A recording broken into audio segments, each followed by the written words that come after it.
petit village de Bourg-Charentes fut perturbé par un appel d'urgence. Une fusillade avait éclaté en périphérie, sur le terrain de la maison de Julien Garnier, un homme de 35 ans, résident de longue date de la région. Il avait été abattu de plusieurs balles et se trouvait dans un état critique. La police et les secours se précipitèrent sur les lieux. Un témoin clé était présent, Alyssa Blackburn, la petite amie de Julien. Mais ses déclarations sur l'incident étaient remplies d'incohérences, ce qui éveilla des doutes chez les enquêteurs. Alice, une jeune femme à l'apparence douce et sympathique, était la compagne de Julien. Pourtant, quelque chose dans son regard et ses paroles fit naître des soupçons chez les détectives. Lors des premières heures suivant l'incident, lorsqu'ils interrogèrent Alice, elle expliqua que Julien avait été abattu lors d'une fusillade en voiture. Cependant, aucun détail précis sur les personnes présentes sur les lieux ne fut fourni. En pleurs, elle expliqua avoir vu la scène depuis une fenêtre. Ce qui frappa le plus les enquêteurs fut le manque de certitude dans les propos d'Alice. Elle affirmait être en train de promener le chien de Julien au moment de la fusillade. Mais un problème se posait, selon les amis de Julien. Personne n'avait vu Alice se rendre ailleurs avant l'arrivée de la police. Le détective Jonathan Vanderly et son collègue Calvin Yu furent les premiers à arriver sur les lieux. Alors que les secours tentaient de sauver Julien, les détectives commencèrent à examiner la scène. Nous devons en savoir plus sur Alice. Quelle est sa relation avec Julien ? Demanda le détective Vanderly en observant attentivement la maison où le crime avait eu lieu. Elle n'est sûrement pas aussi innocente qu'elle veut qu'on le croie, répondit Yu. Un dossier en main, elle a dit qu'elle était en promenade avec le chien. Mais personne ne l'a vue. Et en réalité, elle pourrait être la seule à connaître toute la vérité. Les policiers vérifièrent les vidéos de surveillance des environs. Et ils remarquèrent rapidement qu'une Toyota Camry noire avait quitté les lieux du crime ce soir-là. À bord, 2 hommes, un homme blanc armé et un autre homme noir. Les enquêteurs identifièrent le véhicule comme étant lié à l'incident et décidèrent de mener une enquête plus approfondie. Les détectives commencèrent à interroger les amis de Julien et d'autres témoins. L'un des amis, Benoît, le colocataire de Julien, révéla qu'Alice ne promenait pas le chien, mais était bel et bien présente au moment de la fusillade. Benoît apporta également des informations cruciales sur la relation entre Alice et Julien.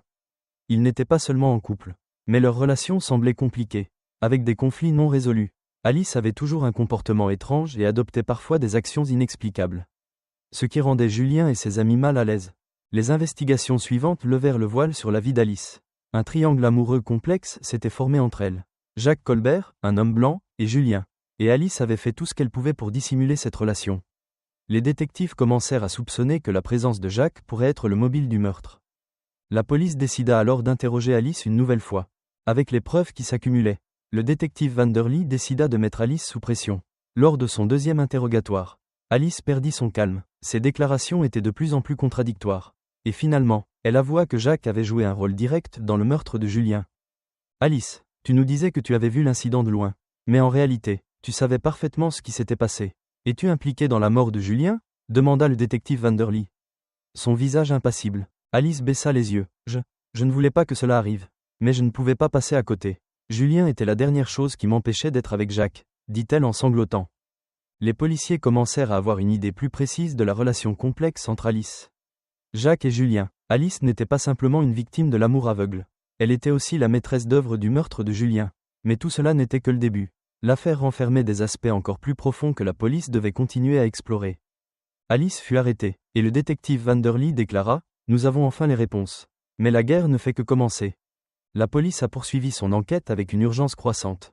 Alice avait été arrêtée, mais les détectives Vanderly et Yu savaient que l'affaire ne faisait que commencer. Bien qu'Alice ait avoué son implication avec Jacques Colbert, il n'y avait pas encore suffisamment de preuves directes pour incriminer ce dernier dans la mort de Julien. Alors, Jacques était-il vraiment le meurtrier ? Ou bien n'y avait-il encore des secrets cachés dans la vie d'Alice que la police n'avait pas encore découverts ? Le lendemain, Alice fut amenée à nouveau dans la salle d'interrogatoire. Le détective vétéran Vanderly ne perdit pas de temps. Il décida de confronter directement la jeune femme qui, à ce moment-là, n'avait plus l'apparence tranquille et douce qu'elle affichait auparavant. « Nous avons vu que tu as changé ta version des faits à plusieurs reprises. » « Alice, » commença Vanderly, sa voix sérieuse. « Pourquoi mentir sur tout cela ? Qui était vraiment Julien pour toi ?» Alice resta silencieuse un moment, ses yeux se perdant dans le vide, comme si elle se battait contre ses propres pensées. « C'était l'homme que j'aimais, mais peut-être qu'il n'y a plus de véritable amour. Jacques, il m'a donné tout ce dont j'avais besoin. » Le détective Yu prit des notes tandis que Vanderly continuait à insister. « Tu dis que Julien était la dernière personne à t'empêcher d'être avec Jacques. Mais pourquoi le tuer ? Est-ce par trahison amoureuse ? Ou est-ce que ta vie était dominée par un autre homme ?» Alice leva la tête, mais ses yeux ne reflétaient plus la tranquillité d'avant. « Je ne voulais pas que cela arrive. Je te jure que je ne voulais pas. Mais je ne pouvais plus vivre dans ce mensonge. Julien savait tout de ma relation avec Jacques. Et lui, il m'a menacé. Il a dit qu'il allait m'éloigner de Jacques. Je ne pouvais pas perdre tout cela.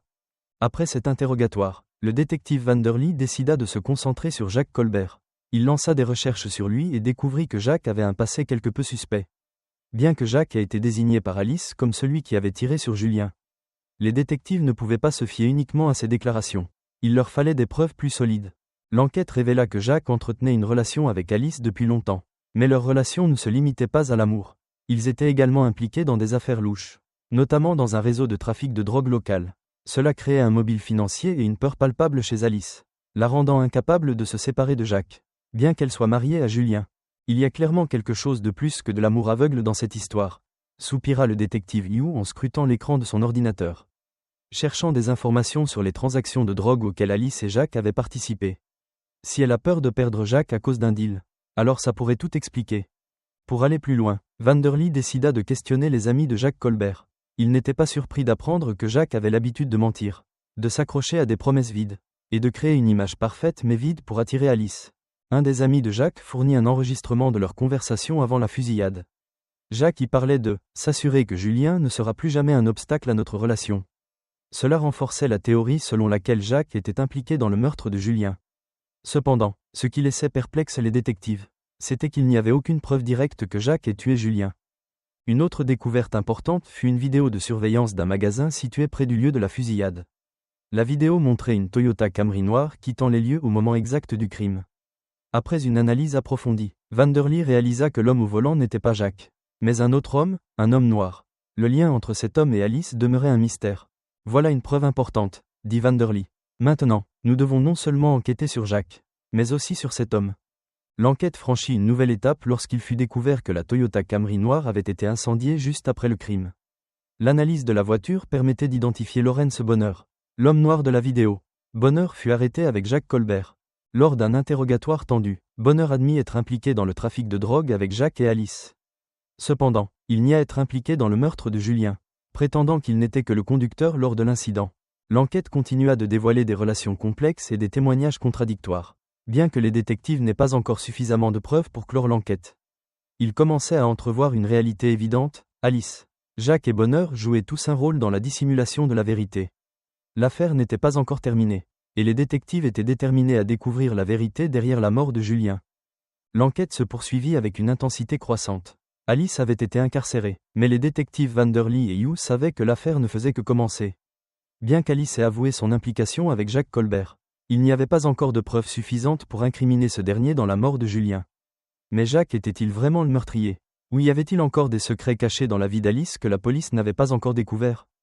Le lendemain, Alice fut à nouveau amenée dans la salle d'interrogatoire. Le détective vétéran Vanderly ne perdit pas de temps.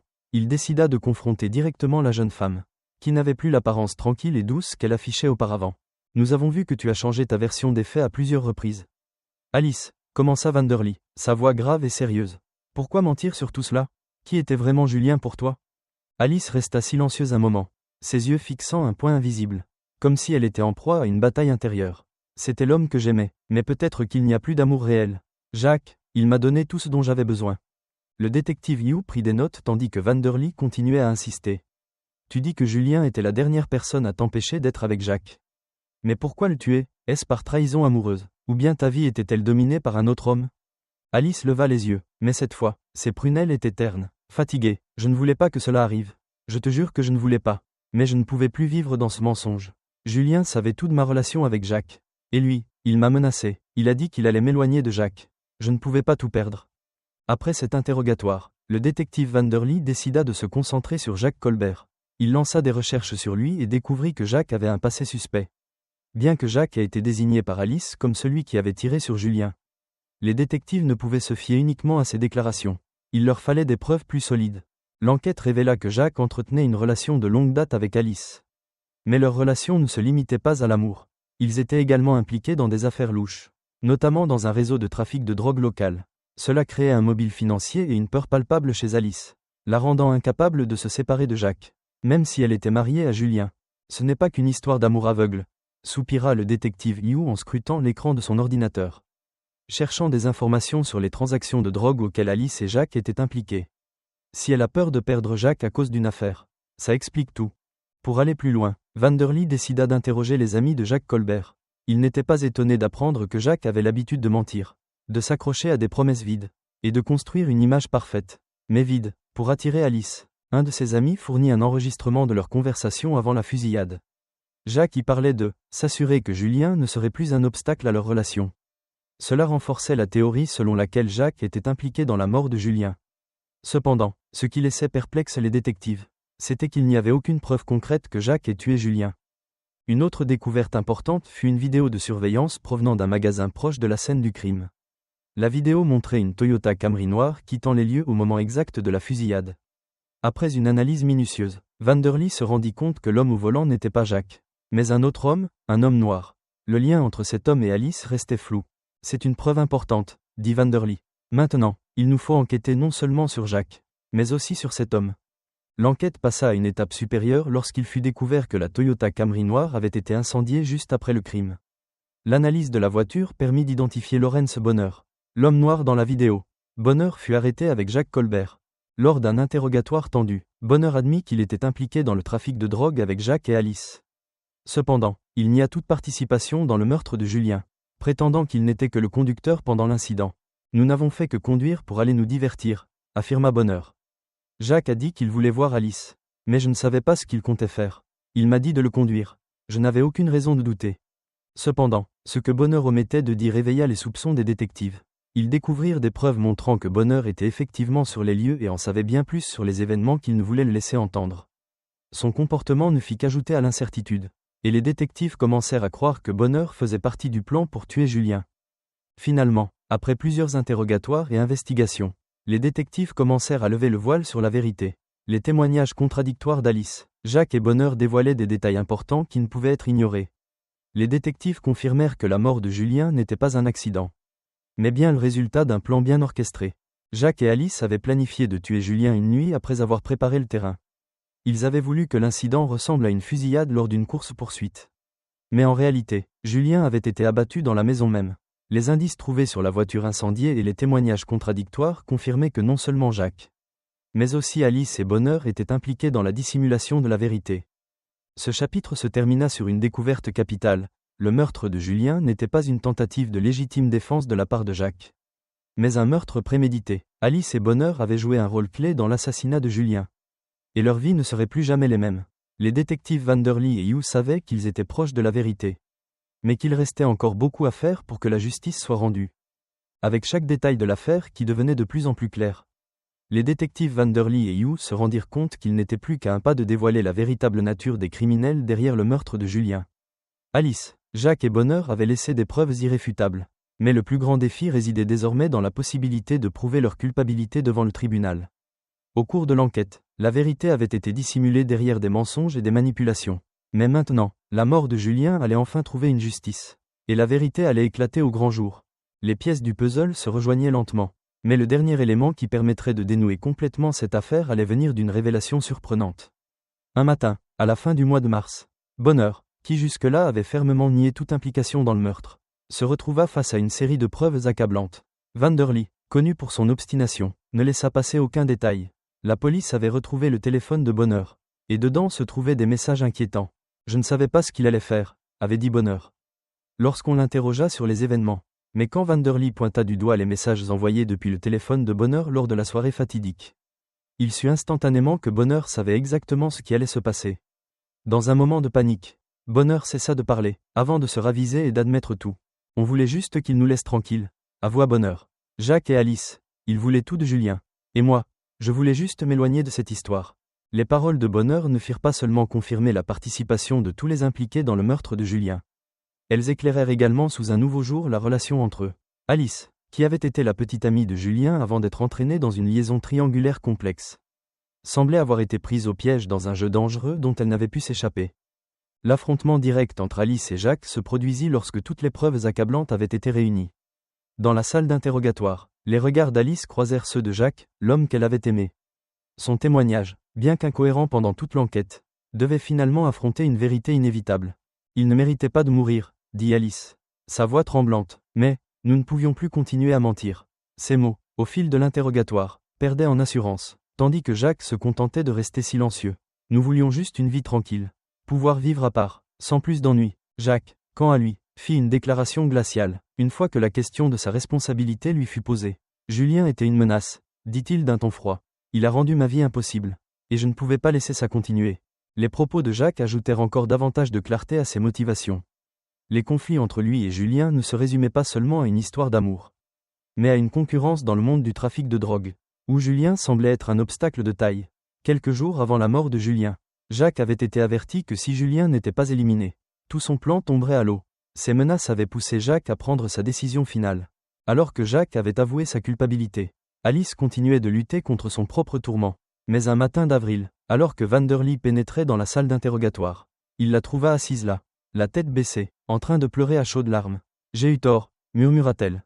Entre deux sanglots, on était trop gourmand, je voulais une autre vie. Mais je ne pensais pas que ça irait aussi loin. Alice ne se contenta pas d'avouer sa relation triangulaire avec Jacques et Julien. Elle avoua également avoir été la personne qui avait impliqué Bonheur dans l'assassinat de Julien. « Je ne pouvais pas m'arrêter », confia-t-elle. On pensait que tout irait bien. Mais non, tout est devenu incontrôlable. À mesure que l'enquête touchait à sa fin, les histoires de trahison, de cupidité et d'amour mal orienté se révélaient peu à peu. La mort de Julien, bien que douloureuse, avait permis de faire éclater les secrets qui avaient été soigneusement dissimulés. Les détectives Vanderly et Hughes savaient que la justice ne se résumait pas à une vengeance, mais à s'assurer que des victimes comme Julien ne soient pas oubliées. Ce chapitre se conclut par cette prise de conscience, chaque acte a ses conséquences. Et personne ne peut échapper à la vérité éternellement, bien que tout semble désormais sur la bonne voie. Des questions subsistent sur les réels motifs de ce meurtre et les circonstances ayant conduit à la mort de Julien. Mais au moins, la justice était en marche, et un nouveau cycle était sur le point de commencer. Le procès pour l'assassinat de Julien Garnier avait enfin commencé. Après des mois d'enquête tendue et de révélations déchirantes, l'audience s'était ouverte sous une atmosphère tendue, le tribunal étant bondé de spectateurs, de témoins, d'avocats, mais aussi de la famille des victimes, en particulier de Tracy, la sœur de Julien, bien que des preuves solides aient été présentées. Le véritable défi venait de l'arène judiciaire où chaque détail pouvait être utilisé pour affiner la perception de la culpabilité ou de l'innocence des accusés. Le juge Rosalie fit son entrée dans la salle d'audience. Le silence se fit aussitôt, et tous les regards se tournèrent vers elle. Elle était une figure respectée, une femme avec des années d'expérience, et sa présence imposait une autorité calme mais indéniable. Nous sommes ici pour juger non seulement un meurtre, mais aussi une trahison, une cupidité et des complots qui ont forcé des innocents dans un cycle de violence. La mort de Julien ne sera pas vaine, annonça-t-elle d'une voix ferme, posée mais teintée de gravité. Avant que le procès ne commence, Tracy, la sœur de Julien, fut invitée à prendre la parole. Elle s'était tenue à l'écart des projecteurs tout au long de l'enquête. Mais aujourd'hui, face à la réalité de la perte de son frère, elle n'eut d'autre choix que de s'exprimer. Son cœur, bien qu'empli de douleur, cherchait un peu de clarté et de justice pour l'homme qu'elle avait aimé. Julien était un homme bon, commença-t-elle, la voix tremblante mais assurée. Il ne méritait pas de mourir ainsi. Il a été arraché à sa famille alors qu'il avait encore tant de choses à offrir. Ce que je veux maintenant, c'est voir la vérité éclater. Ceux qui ont détruit sa vie doivent en répondre. La défense de l'avocat Michel Joubert, qui représentait Alice, capta rapidement l'attention. C'était un avocat chevronné, reconnu pour sa capacité à manipuler les arguments avec finesse. Et il savait que ce procès serait une bataille acharnée. Dans son plaidoyer, il essaya de jouer sur l'empathie, affirmant qu'Alice n'était pas responsable du meurtre, et que son rôle dans l'affaire avait été largement influencé par Jacques, l'homme qu'elle avait aimé. Alors, est-ce que la trahison est la seule raison pour laquelle une personne peut être poussée à tout abandonner et devenir l'instigatrice d'un meurtre ? Demanda Joubert. Sa voix acérée résonnant dans la salle. Alice n'est pas un meurtrier. Elle a été manipulée, une victime dans un jeu que Jacques a méticuleusement planifié. L'avocat de Jacques fit des affirmations similaires, essayant de convaincre que l'amour et la manipulation étaient les seules raisons qui avaient conduit à ce crime. Cependant, c'est la confession de Bonheur qui fit basculer la dynamique de l'affaire. Après des mois de silence et de déni, Bonheur, celui qui avait été le complice involontaire, se leva dans une salle d'audience remplie de regards attentifs, et s'exprima. « Jacques n'est pas la seule victime ici, avoua-t-il, les yeux embués de larmes. J'ai été trompé, manipulé, et je ne peux plus vivre avec ça. J'ai été impliqué dans quelque chose que je ne voulais pas, et je ne pouvais plus continuer à vivre avec le mensonge. » Son aveu changea la dynamique du procès. Non seulement il confirmait la culpabilité de Jacques, mais il offrait aussi une perspective plus large sur les motivations derrière le meurtre de Julien. Bonheur avait, malgré lui, pris part à un crime qu'il n'avait pas prévu et ne voulait pas comprendre jusqu'à ce qu'il soit trop tard. À mesure que les témoignages s'accumulaient, le tribunal devenait un lieu où la vérité, bien que fragmentée, commençait à se dévoiler. Alice, toujours submergée par le poids de ses propres émotions, Lu dans les yeux des accusateurs la vérité qu'elle avait longtemps niée, elle avait été une complice. Un pion dans un jeu de manipulation où ses propres désirs avaient été exploités. Le témoignage de Jacques fut moins frémissant, plus glacé. Il ne fit preuve d'aucune véritable émotion lorsqu'il expliqua ses actions. Lorsqu'il fut interrogé sur sa responsabilité, il affirma sans détour, « Julien était un obstacle. Il m'empêchait de vivre la vie que je voulais. Et je ne pouvais pas laisser cette menace continuer. » Les mots de Jacques, froids et calculés, affichaient un manque de remords qui fit frémir l'audience. Alors qu'Alice et Jacques étaient confrontés à l'ampleur de leurs actes, la salle d'audience était envahie par la tension. Le verdict n'avait pas encore été rendu, mais chacun savait que la suite dépendrait de la manière dont les éléments du procès seraient interprétés par les jurés. Le système judiciaire ne consistait pas seulement à déterminer la culpabilité, mais à rendre un verdict qui serait le reflet de la vérité et de la justice. Tracy, toujours accablée par la perte de son frère, ressentait un poids plus léger sur ses épaules, mais aussi un sentiment de tristesse profonde. « Nous n'oublierons jamais Julien, » dit-elle, la voix teintée de douleur et de fermeté. « Il vivra toujours dans nos cœurs, et j'espère que la justice le fera vivre à travers ses souvenirs. » À la fin de cette journée de procès, une sensation d'accomplissement doux amer envahit l'atmosphère. Les détectives Vanderly et Hughes savaient qu'ils étaient proches de la vérité. Mais le tribunal était une autre étape qu'ils devaient franchir. Les mois de travail acharné, les interrogatoires interminables, et les preuves inquiétantes avaient mené à un dénouement. Mais la résolution judiciaire dépendait désormais de ceux qui écoutaient et décidaient dans la salle. Alors que le verdict se faisait attendre, l'avenir de l'affaire restait incertain. Mais les détectives savaient qu'ils avaient fait tout ce qu'ils pouvaient. La vérité, bien qu'incomplète, était en passe d'être révélée. La fin de ce chapitre marquait le début de la justice pour Julien. Et peut-être aussi un tournant décisif dans la vie de ceux qui l'avaient tué. Une semaine après un procès long et complexe, le verdict final venait enfin d'être prononcé.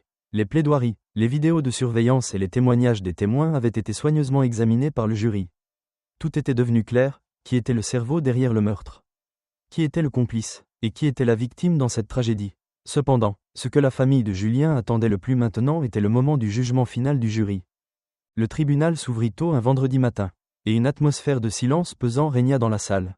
Tracy, la mère de Julien, et les autres membres de la famille étaient assis au premier rang, prêts à entendre un verdict qui, espérait-il, pourrait leur apporter un semblant de paix dans la douleur interminable qui les hantait depuis des mois. Après une journée entière de délibération, le jury entra dans la salle pour rendre son verdict. Le juge Rosalie s'adressa à la salle, et tous les regards convergèrent immédiatement vers elle, attendant le verdict avec une impatience palpable. Nous, les membres du jury, déclarons que l'accusé Jacques Leroux est coupable de meurtre au premier degré. Et que l'accusée Alice Deveau est coupable de complicité dans ce meurtre. Annonça le juge d'une voix calme mais ferme. Lorsque Tracy entendit ces mots, un poids invisible sembla se soulever de ses épaules. Les paroles du juge résonnèrent dans son cœur comme un écho de soulagement et de justice, mais aussi de tristesse. Bien que la justice fût rendue, cela n'aurait jamais ramené Julien. Alice, assise à côté de Jacques, ne put cacher sa stupeur. Elle baissa la tête, serrant ses mains l'une contre l'autre, ses lèvres tremblant, incapable de prononcer un mot. Quant à Jacques, il n'avait plus l'assurance ni l'arrogance qu'il affichait auparavant. Il regardait le tribunal avec des yeux vides, comme s'il ne reconnaissait plus le monde autour de lui. Les deux accusés restaient muets alors que le verdict était prononcé, et un silence lourd envahit la salle. Le verdict prononcé, Tracy n'eut pas la force de retenir ses émotions, bien qu'elle savait qu'un jugement ne pourrait jamais rendre Julien à la vie. Elle sentit au moins que ce processus rendait hommage à sa mémoire. Elle leva les yeux vers le tribunal, les larmes aux yeux, et murmura à peine, « Enfin, il a obtenu justice. » Malgré la douleur persistante, Tracy ressentait un léger soulagement. « Julien restera à jamais dans nos cœurs. » Continua-t-elle, ses yeux brillants d'une lueur d'espoir faible mais persistante. La vérité a été dévoilée, et la vengeance pour lui n'est pas seulement d'avoir vu les coupables condamnés, mais aussi de vivre de manière digne, en portant son souvenir avec nous. Le verdict fut suivi de l'annonce des peines. Jacques Leroux fut condamné à la réclusion criminelle à perpétuité, sans possibilité de remise de peine. Alice Deveau, bien que complice, eut une peine moins sévère de 20 ans de prison, avec des conditions de détention strictes. Cependant, l'histoire ne s'arrête pas là. Même si la justice avait été rendue, les relations sombres et compliquées entre les personnages principaux du procès laissaient encore de nombreuses questions sans réponse. Les effets des vies entremêlées de Jacques, Alice et leurs complices continuaient d'impacter leur environnement social, et la communauté semblait désormais être marquée par ces événements tragiques. En parallèle, Tracy, qui devait faire face non seulement à la perte de son frère bien-aimé, mais aussi à des dilemmes personnels, se consacra à aider les familles victimes d'autres crimes violents. Elle s'engaga dans des activités de soutien aux victimes, cherchant à offrir une voie de guérison aux personnes affectées par des tragédies similaires. Elle voulait aussi être un modèle de résilience pour ceux qui, comme elle, avaient perdu un être cher de manière violente. Après le procès, la petite communauté où Julien avait vécu commença à retrouver son calme. L'histoire avait ouvert les yeux de nombreuses personnes sur l'importance d'écouter et de réfléchir aux vérités des relations. Surtout celles qui pouvaient sombrer dans la cruauté, comme celle d'Alice, Jacques et Julien. Bien que la justice ait été rendue, les souvenirs de cette affaire resteraient gravés dans les mémoires comme un avertissement, parfois. Nous devons nous battre non seulement pour la justice, mais aussi pour la survie de notre propre humanité. Et bien que la justice ait été rendue, les cicatrices de l'affaire perdureraient dans l'esprit de ceux qui l'avaient vécu. Ce drame demeurerait une leçon sur l'amour tordu, les mensonges et les trahisons qui peuvent détruire des vies. Mais l'histoire de Julien, son héritage, ne se terminerait pas dans l'oubli. Au contraire, il vivrait à travers ceux qu'il aimait et ceux qui avaient été témoins du combat pour la vérité et la justice.